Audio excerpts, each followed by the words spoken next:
चली जाए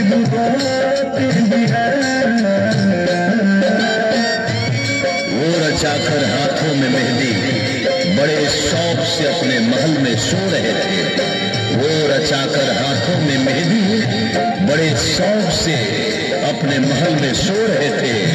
उस रात हम तो छत पे बैठकर चांद को देखकर रो रहे थे।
चली जाए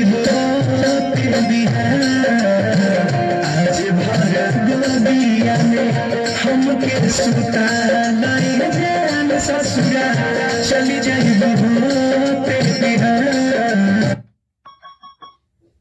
जिंदगी देने वाले मरता छोड़ गए, अपनापन जताने वाले तन्हा छोड़ गए। जब पड़ी जरूरत हमें अपने हम सफर की, वो जो साथ चलने वाले रास्ता छोड़ गए।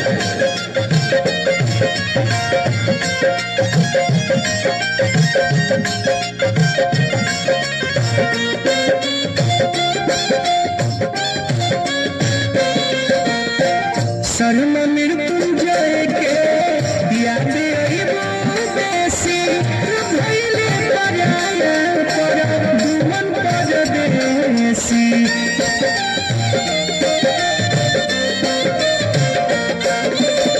शर्मा मृत्युंजय के याद आई बेसी भइले पराया पर दुमन परदेसी। चमेल सिकंदर बारू दिल के अंदर पूरा न भइलर मान आज भर गोदिया में